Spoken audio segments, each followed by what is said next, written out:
I'm Bob Nardi. I'm a Senior Vice President with WSP USA, calling in from the Lawrenceville, New Jersey office. I began my career in the early 1970s, and since that time spent most of it as a consultant, first with the Lewis Berger Company and currently with WSP. My background is in city and regional planning, and I have been very fortunate to have a chance to work in about 20 foreign countries, most of which are in the developing world. I was introduced to Bridges to Prosperity in 2018 when I was part of the team that helped select volunteers from the Lewis Berger Company to travel to Panama, Uganda, and Rwanda to build bridges. And I was fortunate to have been selected as part of a WSP team that went to Rwanda this past August, and I'll be telling you more about that in a moment. Nico? Yeah, thank you, Bob, for the introduction. And I am Nicola Turrini. I'm calling from Modena, Italy, where I was born and raised, but I spent the last 10 years abroad as a structural engineer first. And that's how I started working for Bridges to Prosperity more than 8 years ago. With the organization, I've been working in Nicaragua and Rwanda, where I spent the last 5 years of my life. And I'm now supervise the corporate program, which brings partners like WSP to have the possibility to support our work and to build bridges with us. I'm gonna give it back to you, Bob, for the next round of slides. So we're going to cover an introduction and some background about Bridges to Prosperity for those who may not be familiar with the organization. The bridge we're going to be focusing on today was built in Rwanda, and we'll talk a little about where's Rwanda and what the country is like.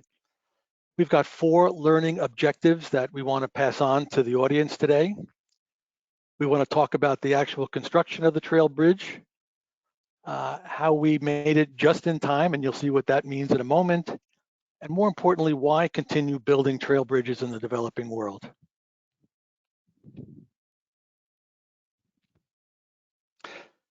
So most of us are probably calling in from the developed world, where we know that it takes years, if not decades, to be able to bring any transportation infrastructure to fruition, whether it be a road project, a bridge project, an airport terminal, whatever form it may take. It's not unusual to take decades to get something designed, built, and up and running. However, by combining ingenuity, cooperation amongst various partners, a relatively modest investment, and most important, a commitment to helping those in need, essential transportation infrastructure can be developed in the developing world very quickly. Since 2011, WSP has donated funds and volunteer labor to construct 16 bridges in Latin America and Africa, and by doing so, providing much needed, safe, year-round access to over 57,000 individuals living in isolated locations. And here, I'm gonna take the lead for a second to give you more information about Bridges to Prosperity and what we do. Interestingly, we can start from where we come from. In 2001, so more than 20 years ago, Ken France, our founder, was reading the National Geographic magazine and found this impactful picture that depicts a destroyed bridge in Ethiopia on the Blue Nile River, where a person is hanging from a rope pulled by other friends or other community members in order for this person to pass on the other side of the river in order to reach any service that might be on the other side. And that moved so much Ken that he put together funds and some friends knowledgeable in construction and design, and went down to Ethiopia in order to build a bridge, where you can see the bridge, the truss bridge, down in the bottom left of the screen, in order to grant safe access to these people. That was the first bridge that Bridges to Prosperity built, and we kept doing so since then. But first of all, it's important for you to take a step back and imagine what would be your life if you had to risk it every time that you need to go to school, to the hospital, or to the market.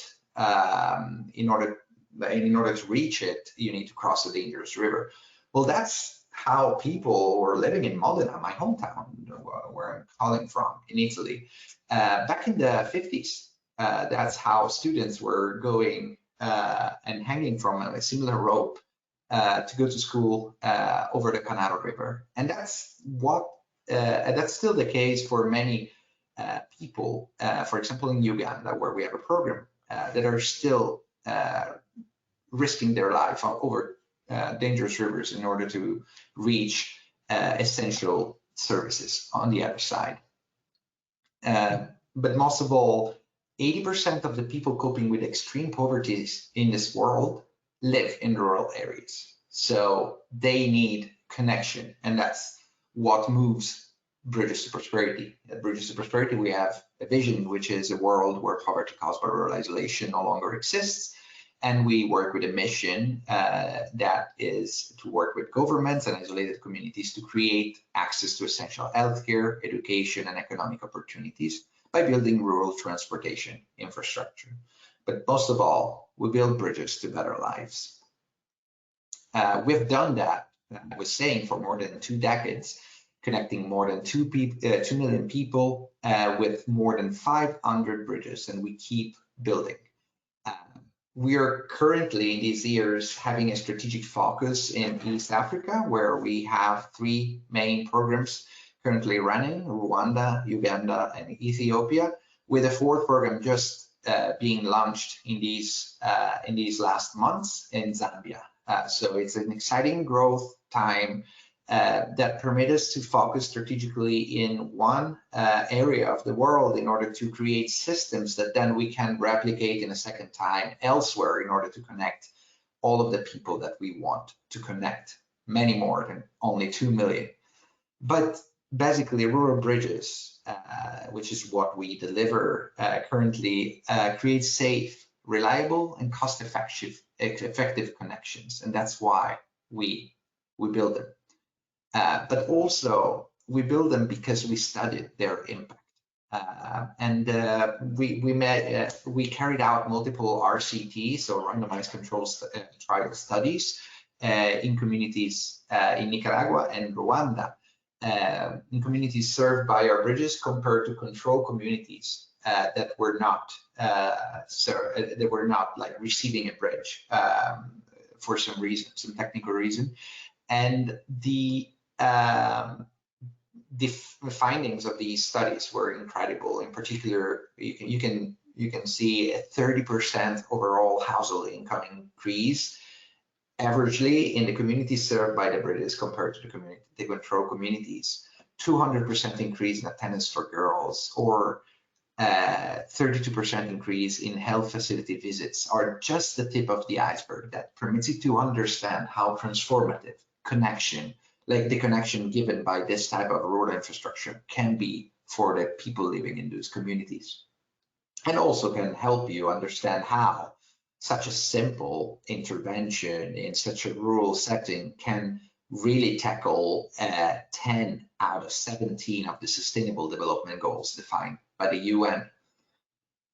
How do we partner? Well, how do we do it together with WSP and other partners? Well, we do it through the corporate program, which I personally lead, which is a program that permits corporations from the construction, engineering, and architectural industry to support our work, both financially and physically, in order to build bridges together.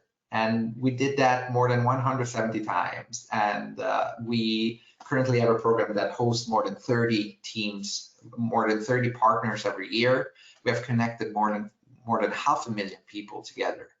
And 80% of our partners are so happy about this that repeat the experience on an annual basis. And all of this brings a flow of more than 200 volunteers that come and build with us as the group from WSP US that Bob is going to tell you about did last year. Every single year, more than 200 volunteers travel with us. And they come from many industry partners together with WSP that create this fantastic family of leaders in the construction and engineering industry that want to make a better world together with us. If you want to know more, there are going to be my information at the end of the presentation, so you can reach out. But let's give the ball back to Bob for the next part of the presentation. Thank you, Nico. As I mentioned earlier, I was fortunate enough to be part of a team that spent 13 days in Rwanda building the Kanyiramana #2 Trail Bridge. We joined with engineers from Bridges to Prosperity and about 40 local villagers to construct the bridge across the Mwogo River at that time. And this is the story.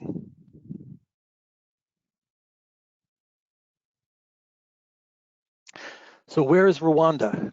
You're going to have a hard time finding it on a map because it's a very small country in East Africa, bordered by Uganda, Tanzania, Burundi, and the Democratic Republic of Congo. There are local dialects, in addition to French and Swahili. None of the members of our team spoke anything other than English, and we'll talk a little about how the communication challenges were overcome. The site of the bridge is about a 4-hour drive south of Kigali, the capital city, and the communities surrounding the area of the bridge are engaged in relatively small-scale farming and small-scale businesses as well. And each day, villagers must cross the Mwogo River, as Nico said, to get to school, to get to medical clinics, to get to markets, and to get to their jobs. And during the rainy season, that river overflows its banks substantially and making any form of crossing extremely dangerous. The bottom left-hand picture is how the river looks during the dry season. And even with the dry season, people must cross sometimes up to their knees or up to their waist across the river to get to the other side and get to the services that they rely on. The learning objectives. We'll talk a little about suspension bridge design, the construction and the scheduling, and equally important, the challenges in amassing the construction materials, the right kinds of materials, the equipment that's needed, and most importantly, the labor. And to be able to do that, not only in the developing world, but in very, very isolated rural locations. We'll talk a little about how volunteers from the USA, from Bridges to Prosperity, and from the community overcome those language barriers. Very little construction experience. I've got no construction experience. And using only hand tools and manual labor can come together, work as a team, successfully build the bridge, and do so in the most remote and isolated conditions. By providing that safe year-round access, as Nico mentioned, labor force participation improves, family incomes rise, school attendance soars, and health clinics visits increase. And at the end, we'll talk a little about the importance of continuing to construct trail bridges to enhance the overall quality of life and well-being of people in those communities. The bridge itself. Our team was tasked to build what turned out to be the longest suspension bridge that Bridges to Prosperity had ever attempted to build. I'm not expecting everyone to be able to see the details here, but the representation is to show that we started with very, very detailed drawings. Every aspect of the bridge build, from the structure itself, the walkway, the fencing, the details, was all developed, reviewed, refined, and made available to us before we left so we could study it. As most people know, plans don't always go as you would expect them to be. And we had to make some adjustments in the field, overcome some challenges, but ultimately build the bridge. And we had 13 days to do it. and the same amount of time that all the bridges, whether they be relatively small or as large as the one we were building, needed to get built. And again, I know this is difficult to read, but it's a representation of the schedule. Schedule is very, very important. The construction was broken down into 3 main phases. Bear with us. Apologies, I'm putting them back again. I had a crash.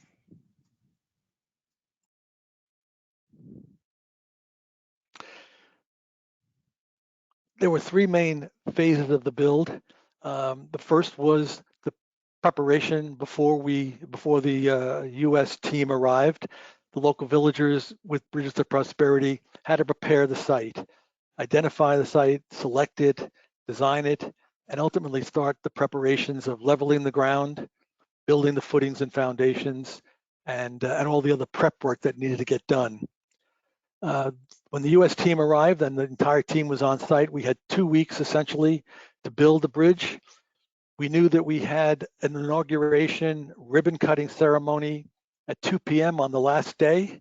And so we had to make sure that we finished the bridge by that time.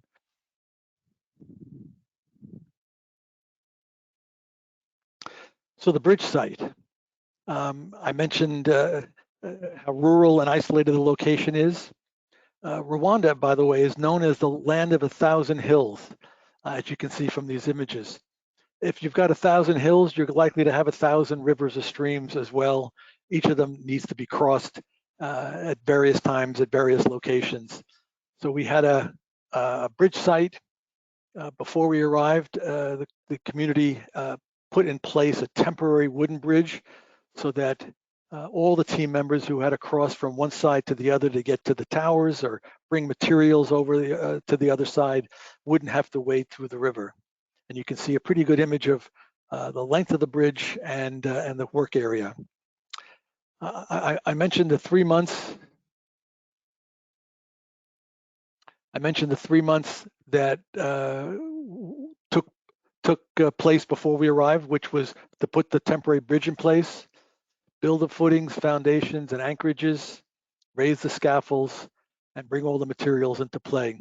And the important points to make on this slide is that there's no heavy equipment, there's no mechanical equipment, there's no power, there's no generators. Everything is done by hand shovels.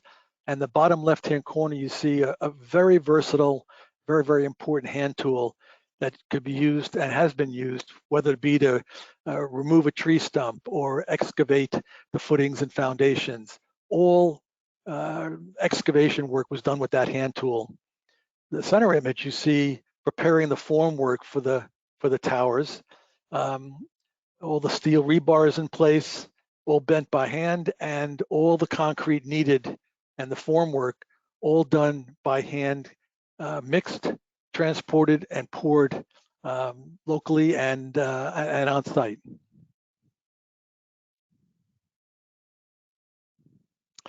Day 1, we have 2 towers each side of the river, each weighing 4,000 pounds and each having to be lifted vertical into place. The only tool available to us was a hand winch, and everybody on the team got a chance to use that winch, which each time you moved it, raised the tower by a millimeter or 2. So it was a lot of long, heavy work. It's 85 degrees at this point, dry conditions, but it is a grueling effort to get those 2 towers upright into the right position. You can see the very slow progress that's being made in getting the first tower up, and in the distance, the people who are using that winch to move those towers into place. Everybody got a chance to do it, and if you could do it for more than 2 or 3 minutes, you were doing well. Once the 2 towers were in place, vertical, at the right angle, they were locked into place. And so we at least had the 2 towers up on day 1, which to us was a pretty good accomplishment.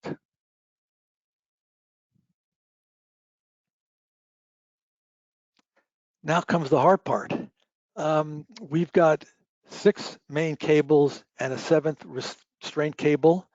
Each of the cables weighs 2,000 pounds each, and they have to be strung from one side of the river over the tower, across to the other side of the river and across that tower, and locked into place in the anchorages. And again, you see us using that hand winch to pull those cables and bring them into the locations where they needed to be locked into place.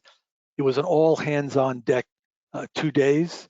There's no other way to move those cables other than everybody grabbing on one end and just pulling as hard as you could for all the time it's going to take to get those cables where they need to be. And you can see from the top right picture, how those cables are strung and the distances that had to be covered by those 6 cables.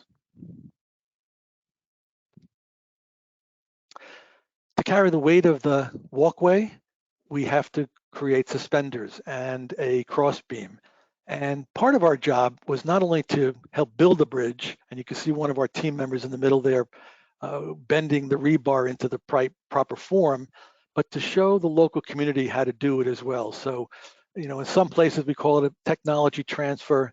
Here it was just about helping to educate people as to what we were doing, how we were doing it, and how they could do it themselves as well, and transfer some of that experience and knowledge onto them.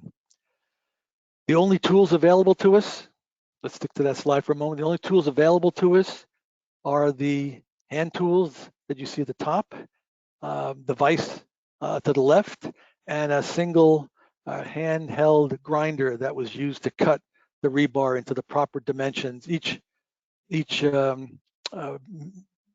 suspender had to be a particular length because of the way the bridge was designed and built and locked into place with those clamps. So it's a pretty difficult effort. It took us 3 days to get those assemblies prepared. And in the bottom right-hand corner, you see us raising those suspenders up to the top of the scaffold. I want to point out how important health and safety of the team was at this point. We always had one person watching every aspect of it to make sure that everybody had their hard hats on, everybody was aware of what was going on around them, and everybody was kept safe. And fortunately, there were no incidents throughout the build.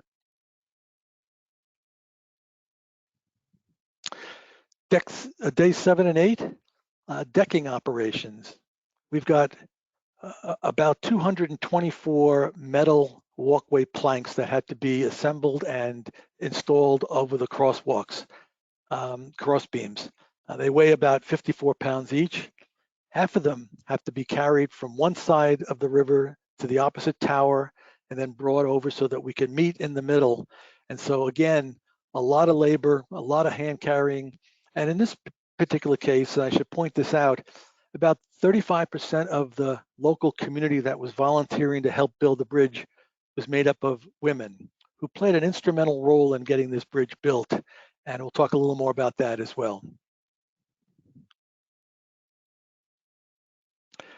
Everybody who worked on the bridge who was above the ground had to be trained in fall protection equipment. And I could tell you, I went through the training. I thought it was going to be an exciting part of the build, but when you actually get up on the scaffold and you start walking on the bridge, you start thinking about your life and you start thinking about doing maybe something else as part of the project. So I left it to the other members of the team and found plenty to do on the ground, but it's an exciting part of the build for sure. Once the deck is in place, the fencing. We've got to make sure that there's safety fence on both sides of the walkway. So we have rolls and rolls and rolls of chain link fence that have to be carried and extended and stretched across the 156 meters. It's all sort of an all hands on deck effort as well, and locked into place with some simple metal twists and some simple tools to be able to make that connection between the fencing and the suspenders.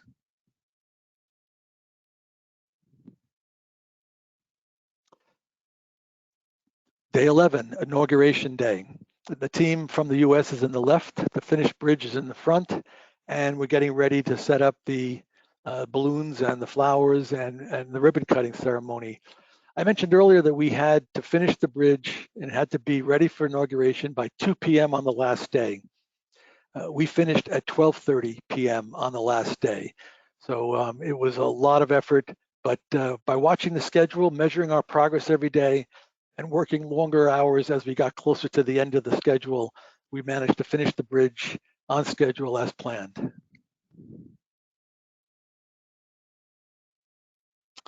Inauguration Day. A very, very special day for the community, and frankly, a very special day for everybody involved in the bridge build. You see the Americans standing in the foreground.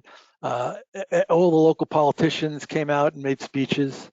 School was not in session, so we had hundreds of children who had been watching us throughout the build join us that day, very, very excited. All the members of the community that were involved in the bridge build itself were in attendance. And it was just a real joyous event for everybody, knowing that they weren't going to have to wait across the river anymore, that they weren't going to be isolated during the rain events. And it was really sort of a life-changing, community-changing moment for everyone. We did want to leave something else behind than just the bridge. So we spoke to the local headmaster, and he made it clear how desperate they were for school supplies. And so the WSP team made sure that we assembled and acquired as much school supplies as we could, and left them behind for the school children. Normally, we would visit the school while we were there, but because school wasn't in session, they kind of came to us. But one of the things we did was donate those supplies, and we were very proud that we were able to do that. Maintenance. Maintenance is going to be very, very important. This is a very harsh environment. The storms are getting more intense. And so maintenance and repairs are going to be very important. So what Bridges to Prosperity did was to select from amongst those 40 volunteers, 10 members of the community that were going to be part of a special committee that were going to be responsible for maintenance and any repairs. And you see us going through a little ceremony there where men and women selected for this committee were presented to the local community, and again, really sort of elevated their stature amongst their friends to be part of this special committee. The right-hand side there is just some local dialect and the translations into English. We tried to communicate as best we could, so every day we would learn a new word, add it to the side of our tent, and practice it so that we would be able to say hello and thank you and good day and see you tomorrow, and just to make be able to do more than just the hand gestures and facial expressions. And it was a nice way for the volunteers to become and feel like they're part of the community. Just in time. So 2 weeks or about 19 days after we left, a freak storm outside the rainy season occurred. Now, throughout this time, I could never quite figure out why the bridge had to be 156 meters long. It's an enormous length. The river didn't look that much of a challenge to cross, and I could never envision why the bridge had to be that long. Well, that first storm, a relatively small storm, sort of helped everyone understand why the bridge had to be as long as it was, where it was, and how necessary it was. And as I pointed out earlier, the temporary bridge that was put in place for us, well, this is the temporary bridge during that first storm. And you can see the intensity of the river, and you can imagine trying to cross it or having to cross it or not being able to cross it.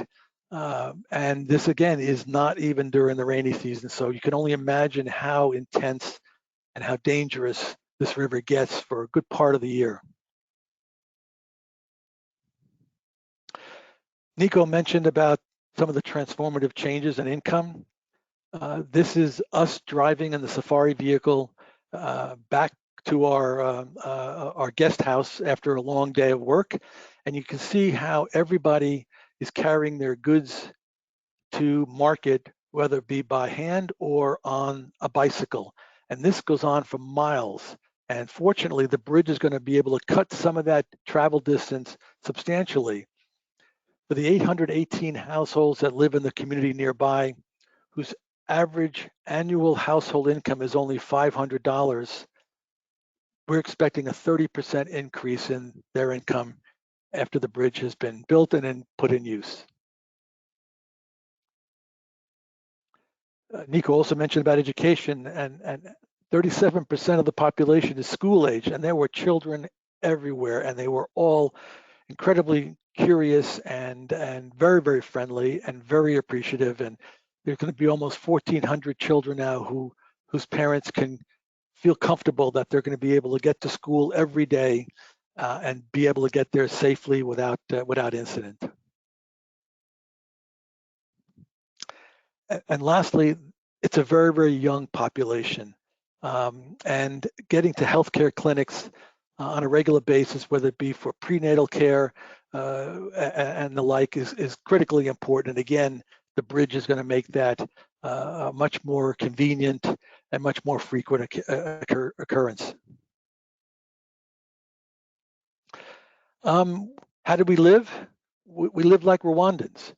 We shared a guest house, 11 of us on cots with mosquito nets. There's no sanitation, there's no running water. So you gather water from a potable source, you fill a bucket, and you take a shower, a hand shower in that enclosure in the bottom picture there. We eat together. We eat what Rwandans eat: lots of fruit, lots of vegetables, and occasionally some meat, whether it be pork, beef, or goat.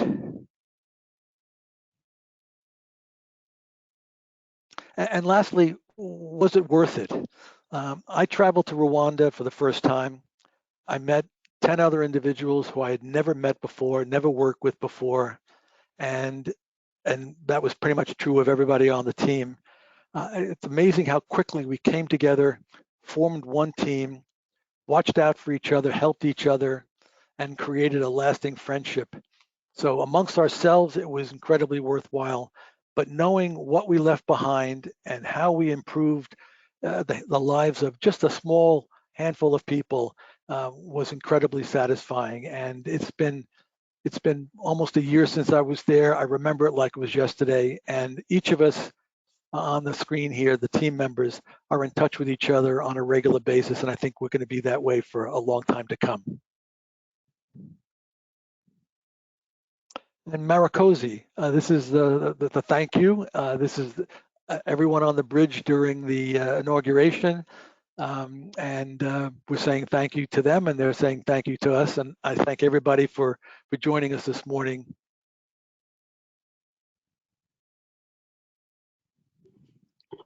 Thank you, Bob. Thank you, Nico. Fantastic presentation, really impressive to see. And thank you, Nicola, again for joining us today. So let's go to the Q&A questions. Just to remind you, please continue to log your questions in the question box, and also the presentation slides are available to download in the handout box as a PDF.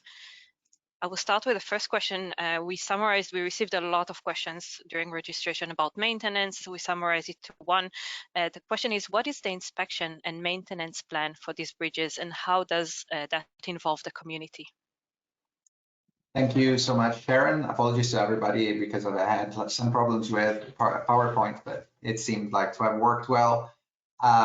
First of all, before answering the question, I want to say here are my contacts. If any of you have inquiries about Bridges to Prosperity, or about how a company can become a partner like WSP is, please do not hesitate to reach out.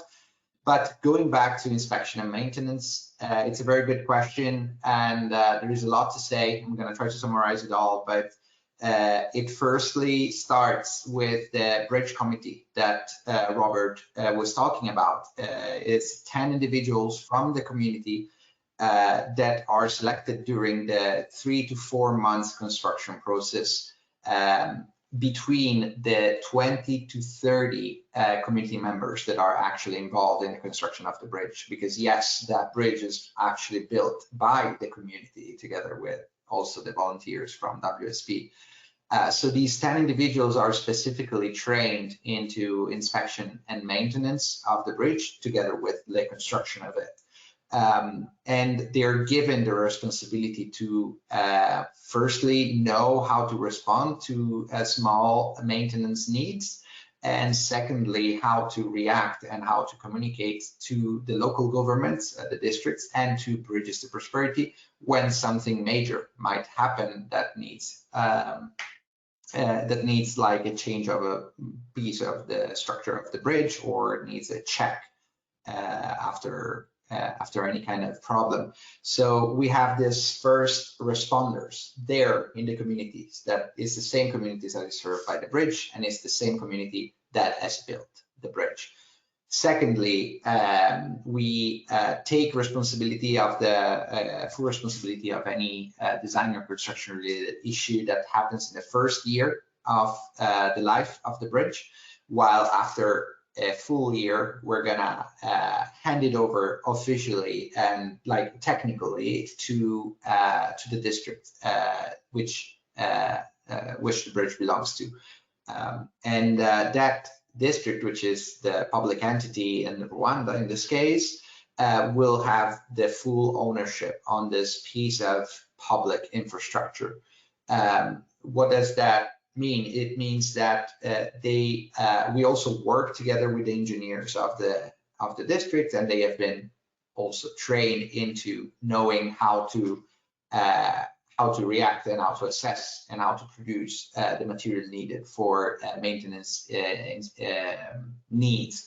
And in case they need technical support, then they can reach out to Bridges to Prosperity and plan with us a maintenance or an inspection on the bridges. It's important to say there are places where we have worked in the past and we are not working currently. Some of those places like Panama have seen bridges built by the Louis Berger company, for example, and we are in direct touch with our partners and with the local communities that the local contacts that we have left there in order to react to the needs brought up by inspections, in order to basically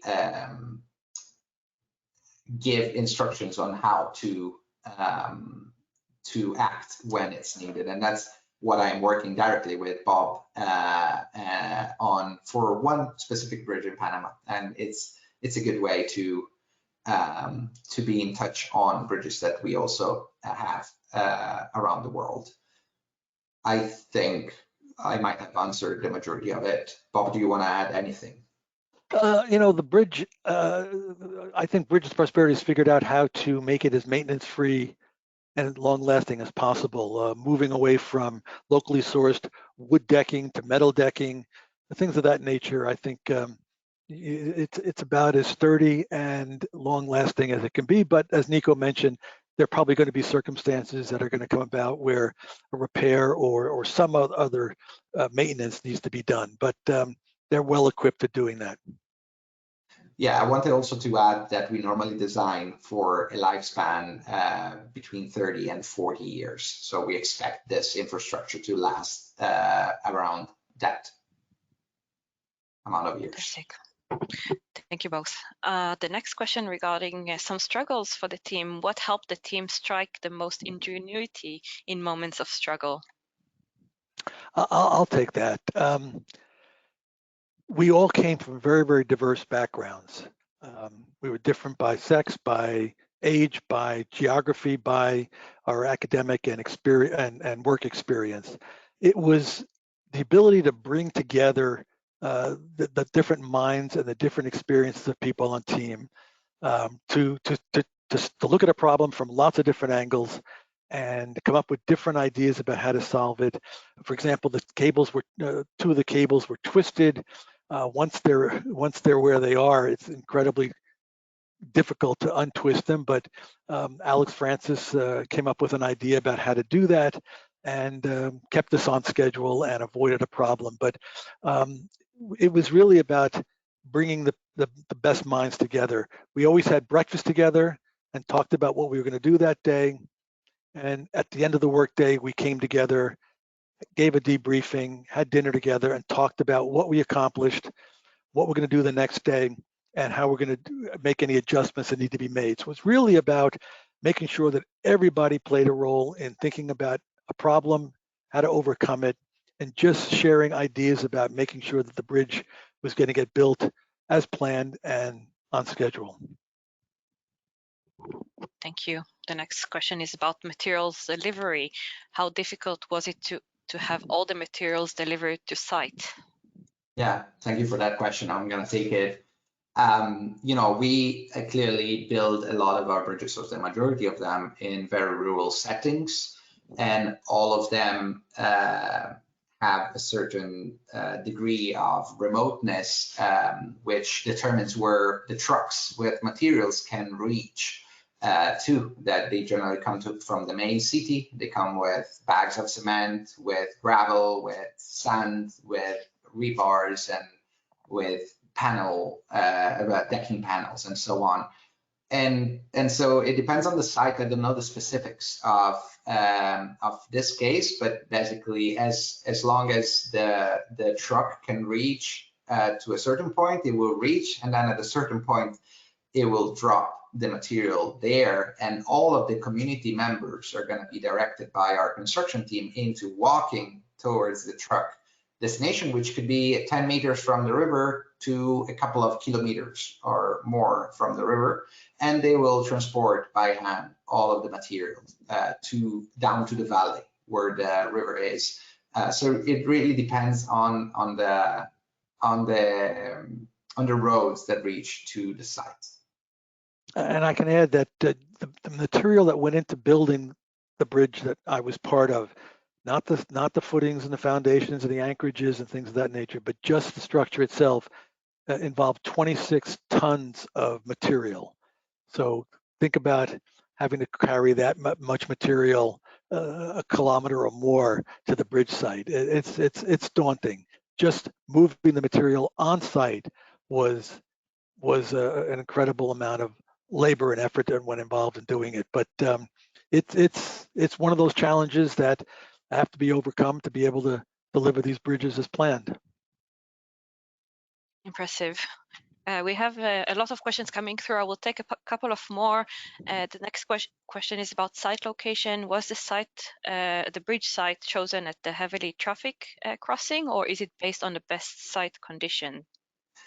Thank you for that question. I'm going to take it. And basically, the sites that we build on are selected just by the fact that the community there has requested the need for a bridge. So that's the most important step one. The community needs to have requested the need for the bridge. So they need to have already in mind that they need a bridge. And that's very important on the sustainability of what we do. Secondly, there needs to be a technical assessment from our engineering team in order to confirm that we can build there. It depends on the ground, on the topography, on the difference in height between sites, and so on. But the Kanyiramana 2 was part of a huge needs assessment that happened in 2018, where we assessed more than 1,500 bridges that gave us a list of bridges that we could build. And those 1,500 bridges were 1,500 communities that flagged the need of a bridge to their district. So we went through the databases of the district, we located where the communities already flagged the need of a bridge, and we went there, assessed it, and came out with a list that then was the order of the list was randomized by our third-party researchers. I mentioned that we went through an RCT, randomized controlled trial study.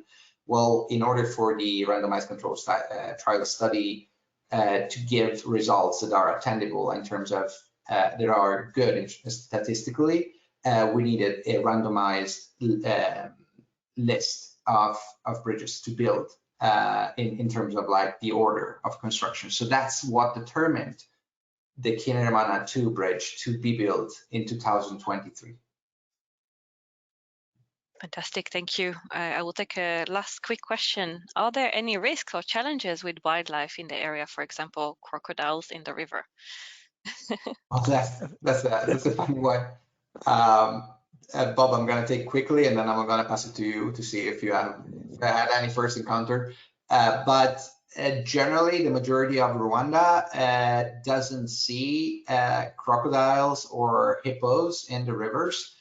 There are, though, rivers that are near the Akagera Safari Park, which is on the east part, which was far away from this site. And the closer you get there, the higher the chance to have that kind of animal in the river. I wouldn't expect Bob to have encountered any crocodile, but you can confirm that. No wildlife at all. Plenty of domestic animals, cattle and pigs and goats and the like. So we had plenty of that wandering around in the area, but no wildlife. And Nico makes a good point. We were fortunate that we had some of us had an extra day that we were able to spend in Rwanda, and the first thing we did was to arrange for a driver, go to Akagera National Park, and go on a safari where we saw lions, hippos, crocodiles, giraffe, zebra, baboons.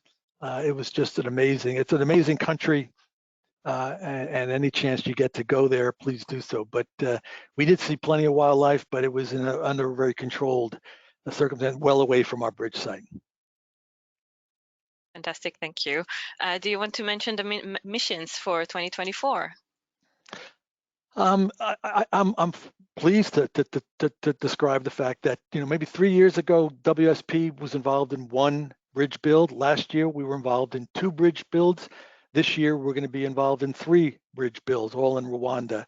And so the interest amongst our employees, the competition for a chance to be on one of these bridge builds, the generosity of the company to put up the funds to help offset the cost of the building materials. It's all coming together very, very nicely. The company has done a great job, made a very strong commitment, and we see this relationship going on for many more years to come. Fantastic. We look forward to these 3 missions going in the autumn. Mm-hmm. Fantastic. Thank you, Nicola, for being with us today. It was fantastic to have you, and thank you, Bob, for this presentation. Thank you all for joining us today and for the fantastic questions. Apologies, we didn't have time to cover all of your questions, and these will be answered directly by the presenters. And you can also find their contact details on the screen. So thanks again, everyone, for your time. We appreciate it, and we hope to see you in our upcoming session. Thank you. We will wrap up the session now. Thank you so much. Have a good day, Thank you. everyone.